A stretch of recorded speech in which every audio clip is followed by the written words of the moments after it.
Hello and welcome. I'm Mark Winkworth. You're listening to Tales of the Sea. Today I want to talk about a discovery humans have taken for granted for thousands of years, something woven into every great voyage in history. Every age of discovery, every battle at sea, every whaling hunt, every shipwreck, held together quite literally by miles and miles of it. And yet, almost no one ever thinks about it. My guest today, however, does. Tim Queeney is the author of Rope, How a Bundle of Twisted Fibers Became the Backbone of Civilization. And he's joining me to talk about the maritime thread of that story, the ropewalks, the rigging, the disasters, the whalers, and the salty language we still use today without realizing where it came from. I wanted to hear from Tim just how the idea of the book came about. It actually all came down to, amazingly enough, a piece of rope. My dad, we had always had boats when I was growing up, and so we always had lots of rope and line around the house. After my dad died, my mom said, why don't you take some of this rope back to Maine with you, because I don't really need this rope. So I brought back several milk crates of rope back to my house, and I used it for various things around the house. One day I pulled out a piece of rope to use it for something. I don't know what, can't even remember what, but I did notice that there was a knot tied in it, and I didn't really need the knot where it was on the line, so I was about to untie it when I suddenly realized, wow, my dad's fingers tied that knot.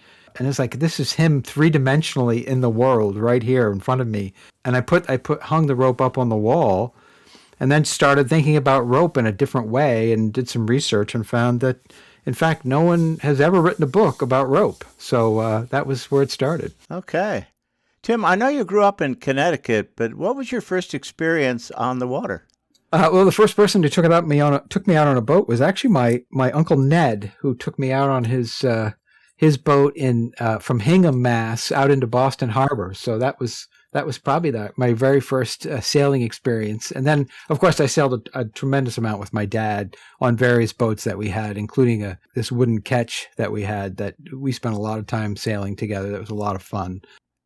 When you think back, Tim, hundreds, thousands of years in terms of the first hands that actually put some kind of rope together, you talk about plant fibers, animal hair, vines, grasses, papyrus, flax, I think used by the Egyptians, ancient China, and the introduction of hemp.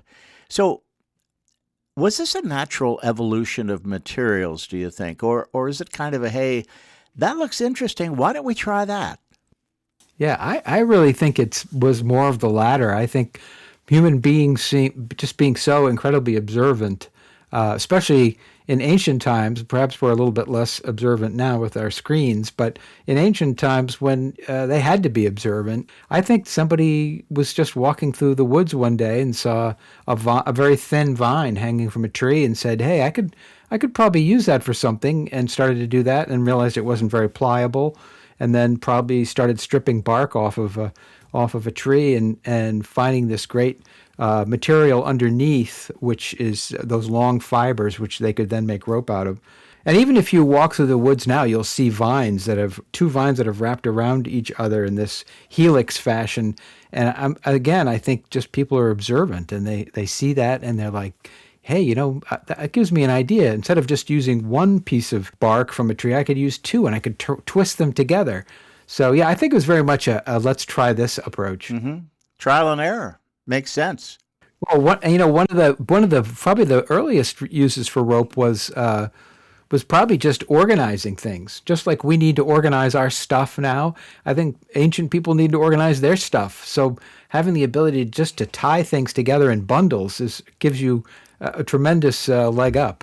Right, exactly. Now, hemp is a plant known for its durability as a fiber, a fast-growing variety of the cannabis sativa plant, cultivated for industrial and consumable use. And it was domesticated, I believe, I got this fact from your book, around 8,000 BCE in Asia and China, correct? That sounds right, yeah. It also became strategically important to, among other organizations, the navies of the world. From foreign policy to war, it became incredibly essential, in fact, for survival. Is there a moment, you think, Tim, when the global hunt for rope making fiber changed the course of history? Well, yeah, as hemp, as you say, hemp was very well known and established material by the time, for example, the Royal Navy, which was always the largest navy through most of the 17th and 18th and 19th centuries, when they started using hemp for all the rope that they needed on board. So it was pretty well established, and one of the biggest growers of hemp was the Ukraine and Russia. A great deal of the hemp for the Royal Navy came from Russia. So it was a strategic material. It was called naval stores. One of the items called naval stores, you had pine trees, pine sap and tar, and then hemp. Those were naval stores that the Royal Navy was always trying to make sure that they got regular supply of. And of course, Napoleon was not a big fan of the Royal Navy, and he wanted to invade England, Britain, but he couldn't because he simply didn't have the Navy to do it, and Trafalgar was a big part of that. But so one of the ways he decided to stop the British from using hemp was actually to invade Russia. So the invasion of Russia in 1812 was not wholly for stopping the hemp trade, but it certainly was a factor in that to prevent the Russians from giving the hemp to the British and therefore hobbling the Royal Navy. Well, there's a fun fact. Napoleon curtailing the hemp trade in order to hobble the Royal Navy. Tim, for sailors, rope wasn't just a tool. It was a means of survival. Is there a single story you think that captures rope's importance better than any other? My favorite story along these lines is, and I used it in the book, is the famous story. I think I read it when I was 12, but it actually happened. And it was in July of 1812. The captain of the USS Constitution was sailing it north to join a squadron of U.S. Navy ships coming out of New York Harbor. As he sailed north along the Jersey coast, he assumed he would be running into his compatriots, and so they saw a bunch of masts on the horizon and started sailing toward them. And of course, this is back when the ships didn't move very fast. Night fell, and Isaac Hull became a little suspicious. Isaac Hull, the captain of the USS Constitution. And so he put up the U.S. Navy's nighttime signals, so a certain number of red lights and white lights, and the ships that he was close to, as he was closing with, did not turn the signal properly. So he realized that, in fact, and it was confirmed in the morning when they were much closer, that, in fact, he was being chased by 5 British ships. Hull could not have liked that. It would have been a bit of a disaster for the U.S. Navy to lose its most effective ship in the first few months of the war. So he realized he'd better get out of there. He turned around to sail away, and as he was doing that, the wind died, and although the British ship still had a bit more wind than he did, so they were closing on him. So they had to do something. The first thing they did was to put out the ship's boats, and using rope attached to the ship's boats, the sailors were all rowing like crazy to move Constitution through the water. One of the lieutenants on board had the idea, and he approached Captain Hull and said, "Why don't we try warping the ship forward?" And warping was a method whereby you take a small anchor called a kedge anchor way out in front of the vessel, you drop it, and it goes to the bottom, and then you actually pull. Using the capstan, you actually and this anchor rode rope attached to the kedge anchor, you actually pull the ship toward the anchor, and so you're basically pulling it forward. They found, in fact, that they had more than a mile of rope on board that they could attach together, and they attached it to this kedge anchor and rode it way out in front of the vessel and dropped it and began warping forward. This was a little bit better method than using the ship's boats. And the British ships who were chasing them saw them do this, and they started doing it as well. So you had this bizarre multi-hour chase at very slow speed, and both sides kedging their way forward of just a few miles off the New Jersey coast. And luckily for Constitution, the wind came up a little bit earlier for them, so they were actually able to make sail and sail away from the British. The British didn't give up for, I think, a whole day before they finally decided they weren't going to catch Constitution and gave up the chase. But it was rope that saved the Constitution. Yeah, that and a lot of sailors' sweat, I'm guessing, as well as a whole new meaning to the term warp speed. Tim, we mentioned the British Navy. Another interesting fact, the top-of-the-line ship in Admiral Nelson's fleet reportedly carried more than 20 miles of rigging, which is really hard to get your head around. Yeah, it's mind-blowing to think one ship with 20 miles of rope on board. But when you start to really break it down and look at all the things that they used rope for, it starts to make sense. They needed plenty of rope just for the standing rigging, which is the rigging that actually holds the masts up, because you have to keep the masts from falling down. So you need the standing rigging, which were shrouds and stays, and the shrouds were often tied together with lines, and those became what are called ratlins for the sailors to climb up into the rig to work the sails. So there was a tremendous amount of rope just for the standing rigging. Then you had an even larger amount of rope for running rigging, all the rigging required for handling the yard arms, the lifts for raising the yard arms up and down, then the braces for moving the yard arms left and right to adjust for the wind. Then you needed rope for the sails, shortening sail and furling the sails. And then there was rope required for anchor roads, and then lots of other small tasks like the ship's boats, the painters on the ship's boats, down to the rope that was required for tying up crews' hammocks when they weren't in use. So it just was a cornucopia of rope. Yeah, and miles of things that could go wrong. As far as lines failing, they did fail because of the whole issue of water getting into the hemp line, which tends to rot from the inside out. So they did fail. So they needed to have lots of rope on board as well, just for replacement. And then the biggest thing for warships, of course, in battle is you have lines that are shot away that would need to be replaced as promptly as possible using something called a short splice so they could continue to operate the vessels. So it was just an endless amount of rope required. I want to jump to another really interesting concept. When I read the book, and I had some familiarity with the term rope walk and the fact that these were enormous factories in pre-industrial Europe as well as America. Long, long buildings for the making of rope, principally in port cities. In fact, Portland, Maine, and I find this very interesting, these giant factories for creating these long lengths of rope were actually one of the principal reasons the cities like Portland grew up and became important pre-industrial centers for shipping and trade. Yeah, the rope walks were amazing. As you say, they truly were industrial buildings. And a number of historians who have made the point that, going back to the Royal Navy, because they did have the largest navy, they had this massive number of ships that they had to keep built and supplied and operating. And so there's some historians who make the case that, in fact, it was the Royal Navy's need to do this on an industrial scale, which really helped kick off the Industrial Revolution in Britain. Built the rope making alone in these rope walks, which could be 1,000 feet long, 1,100 feet long, 1,200 feet long.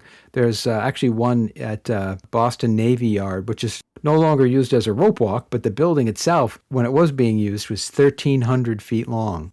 Of course, when you twist the final strands of the rope together to make the final rope, you end up with a piece of rope that's shorter than the strand. For example, the Royal Navy required all ships to be able to anchor in a set amount of water, so they had to have a 720-foot long anchor road on board. And so in order to make a 720-foot anchor road, you have to start out with 1,100 feet long of strands, because as you twist them together, they shorten. But yeah, so these are amazing. And as you say, they were everywhere. Every port city, even some towns, had a rope walk so they could make rope. Because as we discussed, the 20 miles of rope for a warship. Commercial vessels had similar needs for rope. A lot of rope was required to in the age of sail just to keep all these ships operating. Right after the Revolutionary War, when they did a survey, they found that the single largest number of workers working in industrial capacities in Boston were rope makers. Tim, these early industrial factories were not the safest places to work in many cases. Are there any stories that you came across in your research that really stood out? An incredible story of a fire in Boston in 1794 that started in a rope walk. Because of course, when you made the rope, you had to, for maritime purposes, you wanted to make it as waterproof as possible. So after it was made, it was dragged through these vats of hot pine tar that was kept liquid by heating it. So you had the open fires, or heating the pine tar, you had the hot pine tar, and then you had all these, as you're making the rope, you're putting all these small fibers of hemp into the air.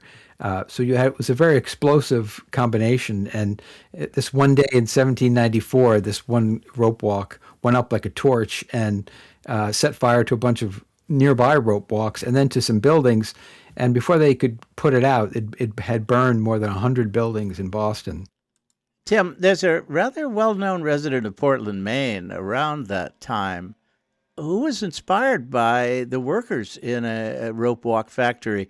He likened them to human spiders working in the hull of a ship.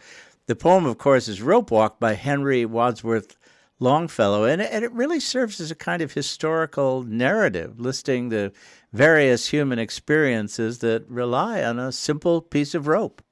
In fact, I couldn't help but quote two stanzas from that poem because it's so perfect for my book, so I had to do that. Here's the first stanza of that poem, Rope Walk. In that building long and low, with its windows all a row, like the portholes of a hulk, human spiders spin and spin backward down their threads so thin, dropping each a hempen bulk. It's so evocative of the time and, as you say, perfect for the book. You know, Tim, another really interesting fact is how our English language was affected with the introduction of phrases like taken aback, at the bitter end, turn a blind eye, three sheets to the wind, and so on and so on. Were there any of these now common idioms in our language that surprised you in your research as to their origin? I was familiar with a lot of these phrases, but the one that really drove it home for me was the whole idea of learning the ropes. That seems like kind of a generic phrase, and it doesn't seem like it means that much. And then I talked to people who worked at the New Bedford Whaling Museum, and I was asking him, so you have sailors when they come onto a boat and they're greenhorns and they haven't really done this before. They've got to learn all these ropes, and I experienced this myself when we would teach navigation courses on schooners and other tall ships. I'd have to participate in the actual running of the vessel, as all the crew does. So I had to learn the ropes in a lot of these cases to know which rope to loose and which rope to make up. And so I asked this researcher, if you were a seaman coming aboard, say, an 1840s American whaling vessel, how many ropes would you have to learn? And he said that the average 1840s whaler, you'd need to know 117 running lines. Holy cow. The thing is, you wouldn't need to know them standing on deck and on a nice sunny day tied up to the dock. You need to know them at night in a storm, when the bosun screams to you to go loosen the lift for the forecourse. You better know exactly what that means. Well, I should hope. So another piece of the story, and we started talking a little bit about the knots and the piece of rope that your dad had in the basement. There's a whole culture around knots and practical and superstitious and decorative. And what is the most fascinating, let's call it a sea knot tradition that you came across in your research? And is there one you've personally tried to learn because you thought, that's too crazy, I have to learn how to make that knot?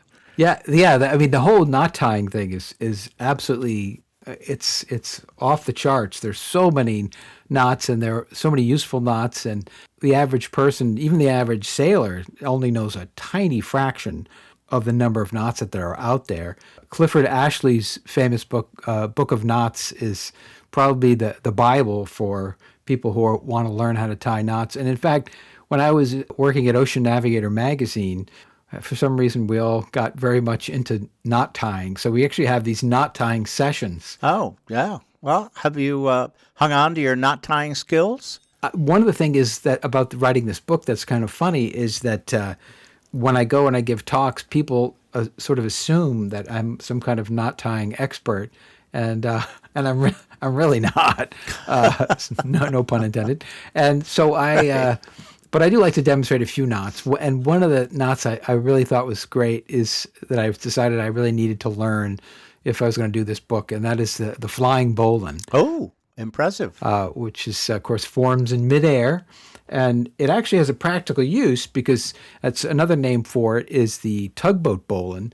And for example, if you're on the deck of a tugboat and you need to make a quick bowline to throw around a bollard or a cleat, you can actually do this very quickly and do that. So it's not just a sort of a trick knot. It actually could have real practical value. Is that in your repertoire now, the flying bowline? Yes, I get a little. You have to practice it. It's not something you do once and then remember. But I've done it a lot, so at this point I'm pretty good at tying it. But it's not 100% every time. But Right, I'm right. around 90%. I know. Just the notion of it is kind of cool. Flying Yeah, bowline. right. So we talk about rope and its importance when it works as it's designed to. But what if it fails? If for some reason a critical piece of rope fails with unintendedly dramatic results, anchor cables snapping in a storm, for example, or a critical line parting under stress. Is there a story, Tim, that illuminates what we might call the unsung villain? What happens in this case, and what might have been done differently? I ran across this really amazing tragic story that unfortunately I didn't make it into the final version of the book, and it actually happened in June 1989, having to do with wire rope. As we've talked about rope, of course, but then in the 19th century, a German engineer decided that instead of using natural fibers to make the individual yarns, why not hammer out iron and use iron for that? And in fact, he did, and that was the beginning of wire rope. It differs from what we normally know as rope only from the standpoint that it's made of iron, but it's still made in the same way from yarns and twisted into strands and strands twisted into the final rope. But so going to June '89, a tugboat was towing a tugboat named the Barcona was towing two empty barges off of Southern California, and operating in the area was the nuclear attack submarine, the USS Houston, and they didn't realize that this tug was passing overhead. Although I'm not sure why they didn't pick it up on sonar, but they did not, and they came close to the surface to raise an antenna to get a satellite fix, and the antenna actually snagged the tow line between the tug and the two barges. And because the submarine is such a big, heavy, massive ship and it's moving pretty fast, it pulled the tow line back and actually dragged. And the officers on board sensed obviously something was wrong, so they initiated an emergency dive. And when they did that, they actually dragged the tugboat backwards, and it down flooded and sank, and unfortunately killed one of the crewmen. Oh, tragic. An amazing story of wire rope's importance even to this day. Yeah, of course. Wire rope is used in all kinds of applications. Yeah, wire rope is very widely used.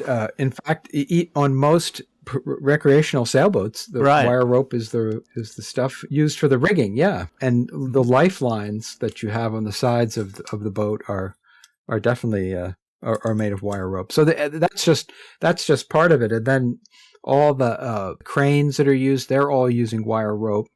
Suspension bridge cables. It's everywhere. It's the amazing thing is that it's still made essentially the same way by twisting all these various elements together to make this rope. Right, and it's everywhere. And by any other name, it's rope.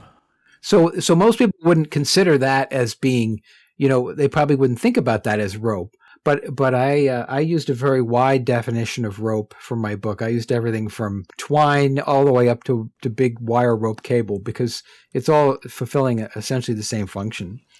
Tim, back in the 18th to mid-19th century, I think whalers had what I think of as a life and death relationship with rope. These were the days before the steam-driven harpoon. There you are at the front of that chase boat about to throw a handheld harpoon into a massive whale. What else made that profession so dangerous? I think, as you said, you have these large animals. These whales are very large animals, and they obviously don't cotton well to being hit with harpoons. That tends to make them a bit angry. It was interesting to me to research because on the one hand, it's amazing that these guys had the strength and courage to do this. On the other hand, of course, they're killing these fabulous marine mammals that we'd rather not see killed. So it's definitely a mixed feelings as I research this. A lot of admiration, but happy that this era is gone.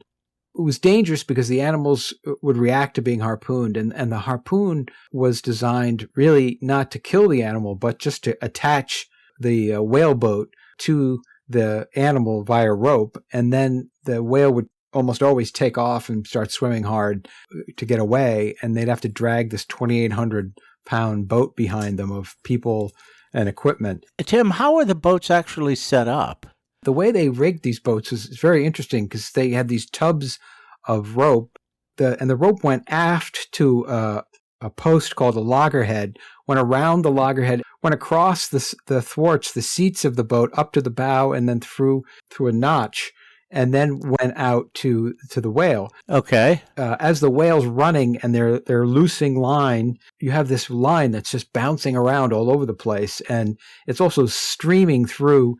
Going around the loggerhead, they're pouring water on the loggerhead to keep it from the rope from parting or actually catching the boat on fire. It would get so hot that it could catch the wood on fire. Oh, you're kidding. The rope is bouncing all over the place, and these guys are sitting on the seats of this open whaleboat, and this rope is whizzing by them at high speed, just inches from their shoulders. Oh boy! If there was a mix-up and you got your leg caught in the rope, you'd be hauled overboard at high speed, and you'd be drowned right away. There's no chance of getting you freed unless there was always a sailor ready with a hatchet. So they could chop the line. So it was really a crazy business of dealing with these very large animals that were trying to save their lives. So it was a touch and go, and of course whaleboats did get smashed. And other bad things happened, like if the whale suddenly decided to what's called sound, go dive straight down, then they would have to release as much line as possible, and the boat would carry around 1,800 feet of rope in these tubs. But they also at the end of the line already had a pre-made eye in it. And sometimes they would have another whaleboat come alongside, and they would tie the rope from that boat onto the first boat's rope, so that they'd have 3,600 feet of rope. So if the whale dove, that would save them. Sometimes, of course, that didn't happen, and the whale actually dragged them underwater. So chalk some up for the whale there. Wow, I should say. Wow, what a crazy profession. And unbelievably dangerous, but in communities like Nantucket, which is a real center for whaling in this country, where that famous phrase comes from, right? The Nantucket sleigh ride, which is anything but a fun ride. Was there anything different about the rope itself that they used for whaling? No, in fact, it was just standard hemp line, and they needed so much of it that they couldn't really use specialized line. I think it would be too expensive to have done that. Sleigh ride is amazing. Of course, the sleigh ride is when the whale takes off and drags the whale boat along the surface. And what's amazing is some of these sleigh rides, the whale could go for 10, 15 miles. Wow. Before it finally gave up. Whaleboat would find itself 15 miles from the whale ship. Now they have to just drag this carcass back to the ship by rowing at like a half a knot. It would take them hours and hours to get back to the ship with the whales. Yeah, the sleigh ride was definitely great lore to hear about, but probably not something that you really wanted to experience. It's not your e-ticket ride. You're not lining up for that one. No, definitely not. So, Tim, next we see this transition from natural fibers like hemp to synthetics, nylon, polyester, polypropylene, and a bunch of other unpronounceable polys. Sailors were able to do some things that they probably couldn't do before, right? In terms of strength of the rope, longevity, for example. But was there something maybe lost in that transition? Or was it just another inevitable step in the evolution of rope? Yeah, that's a good question, because you actually had sort of two things happening at the same time, different technical developments that kind of came together. One was the use of, as you say, synthetic nylon and polyesters instead of hemp and manila for the actual fibers. And of course, the advantage of the synthetic, whereas a hemp fiber, individual hemp fiber may only be 2 feet long. With nylon, you could have incredibly long fibers that you then twist together. So it adds immeasurably to the strength of the rope. But then you also had this development that took place after World War II, where the German company Edelrid came up with this type of rope called kernmantle rope, where you have fibers on the inside of the rope, and they can be either twisted or they could just even be just straight. And then you have a braided cover, which goes on the outside of that. And that braided cover is not producing very much of the strength. Its main function is to protect the inner fibers from abrasion and from water and things like that. So this kernmantle rope was first started to be used for alpinists for climbing. Yeah, then you saw a move towards using this type of rope on sailboats as well in the maritime world. So kernmantle ropes are very different from a three-stranded rope. If you wanted to make a splice, for example, or if you wanted to make an eye, doing the actual splicing of it is a very different process than splicing three-stranded rope. So there's a real difference there. A lot of your three-strand skills sort of go out the window when you're dealing with kernmantle rope or braided rope. Some ropes also were braided inner core and then braided outer cover. So a braided rope is different than a three-strand rope. Yeah, and of course, synthetic rope looks different than, say, traditional rope. Has that ever become an issue? I just recently talked to the captain of the schooner Stephen Tabor in Rockland, Maine, and he was great talking about how of course, he orders three-strand polyester for his boat because he wants to have the strength. But he likes to choose line that looks like old-fashioned natural fiber and has a feel to it. He actually said it's actually the feel in your hand that has the feel of a natural fiber rope. So that's very important to him and his business. People come on board and they want the vessel to look traditional. So he buys this three-stranded rope. Tim, after all the work and all the research you've put in on the book, if you could go back in time and pick a particular ship and be standing on the deck, watching the crew perform, a particular task, raising sails, coming about, riding through a storm. I mean, what would that ship be? Well, I'm actually going to go for two. One, I would say I would love to have been on the deck of a Egyptian vessel that was sailing in the Mediterranean from Egypt up to present day Lebanon to pick up cedar for making more ships. They didn't have good wood choices down in Egypt. That would be fascinating. These Egyptian vessels were, of course, stitched together, not built like the Western ships are, with a keel and then ribs and then planks. The Egyptians would actually use rope to tie the planks together on the inside. So that would be fascinating to see. Yeah, that would be interesting. And the other? It would be really amazing to see something like Admiral Nelson's ship, HMS Victory, sailing and fighting this massive pile of wood and then these massive sails, all the teamwork required to sail this vessel, and even to set and trim these sails, especially in regular times, it would be fascinating. But then to think of doing it during a battle, when you actually have people shooting at you, you have to keep sailing the vessel in addition to firing the guns and everything. You still have to keep doing maneuvers with the sails. So the thought of these guys doing this is just sort of mind-blowing. I mean, talk about multitasking. Yeah, that's right. And that's when they had to do things like make these short splices. They had to go up into the rig and splice lines together that had been shot away so they could continue to control the vessel. Wow. Yeah, I agree. That would be something to see. Okay, Tim, last question. As you know, this podcast is called Tales of the Sea, and I like to ask folks if they have a favorite tale of their own, a book or a story, a song or a memory that kind of lives with you and comes back to you time and again. It's probably 1986. We were sailing from Connecticut to the Bahamas, 50-foot aluminum sloop, and we were off of Hatteras, and I made the absolute cardinal error. Well, I did two things. I made two cardinal errors that no competent seaman should ever do, every good sailor should ever do. The first thing is I went forward at night without telling my watchmate that I was going forward. Oh, boy. So I'm on the foredeck. It's dark. Second thing was I was not wearing a harness and I wasn't clipped in. Yikes. And the reason I went forward is because we had dowsed the large jib, just sort of very loosely brailed it up against the lifelines.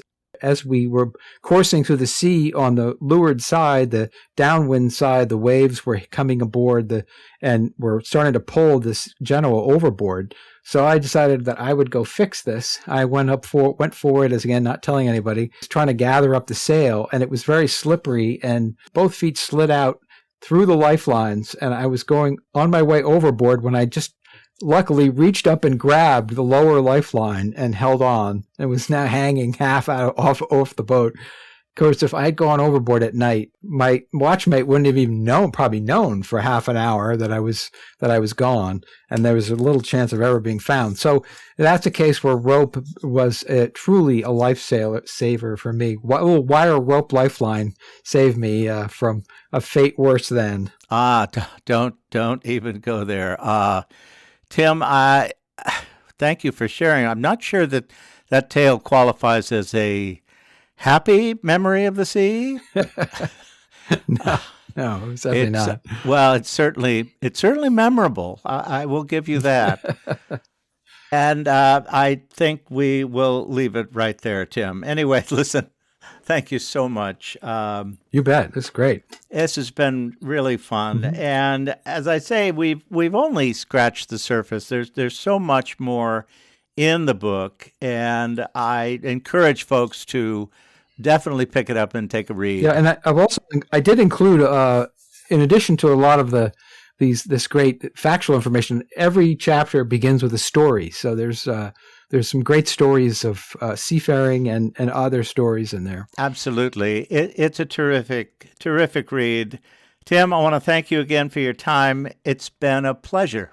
Yes, thanks. It's really been fun. That ends this episode of Tales of the Sea.